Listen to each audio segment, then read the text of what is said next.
Europe 1. La belle histoire de la France bouge. Avec vous, Benjamin, on a la chance ce soir d'être entouré de patrons passionnés de rugby et on va voir là que certains rugbymen peuvent aussi devenir...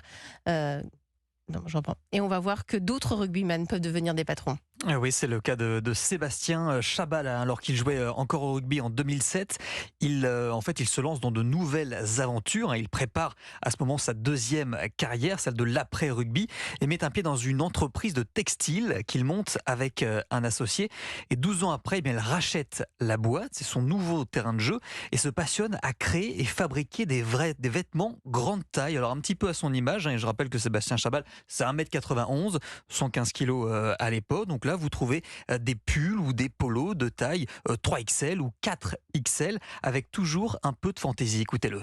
Quand vous avez un polo 4XL, chez nous, il n'est pas juste gris, noir ou bleu marine. Vous allez retrouver des couleurs, vous allez retrouver de la joie, de la gaieté, parce qu'on a une clientèle de bons vivants. Et on s'autorise à faire de la bière, à faire du pâté, à faire une collab avec Solex, à faire une collab avec le championnat de France de barbecue. Donc voilà, on essaye d'être sérieux et de ne pas se prendre au sérieux. Je crois que c'est un peu le propre du rugby et du rugbyman ou des rugbyman que nous sommes pour quelques-uns dans la société.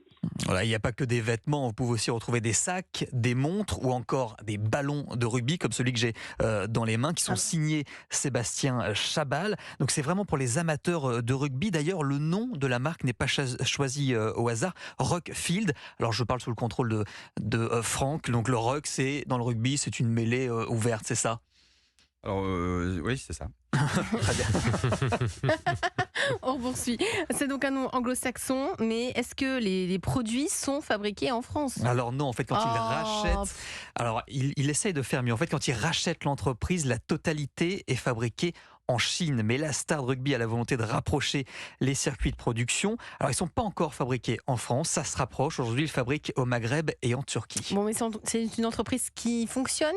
Alors, ils ont une trentaine de boutiques en France aujourd'hui. Et l'ancien joueur a aujourd'hui une cinquantaine de salariés qu'il dirige, vous allez l'entendre, comme une équipe de rugby. Je pense que quand on a eu la chance de grandir au sein d'une équipe de rugby, on a appris le respect, on a appris le partage, on a appris la cohésion, on a appris l'esprit d'équipe, on a appris le fait de travailler ensemble et de se bagarrer ensemble.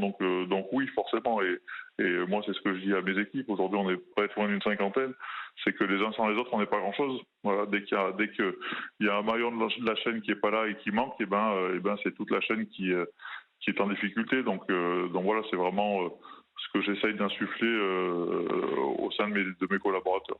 Et depuis quelques semaines, il m'a confié que les ventes marchaient très bien. Donc il semblerait donc que pour lui aussi, il y ait un effet Coupe du Monde. Oui, ça c'est unanime. L'effet Coupe du Monde pour tous ces entrepreneurs français qui gravitent autour du rugby.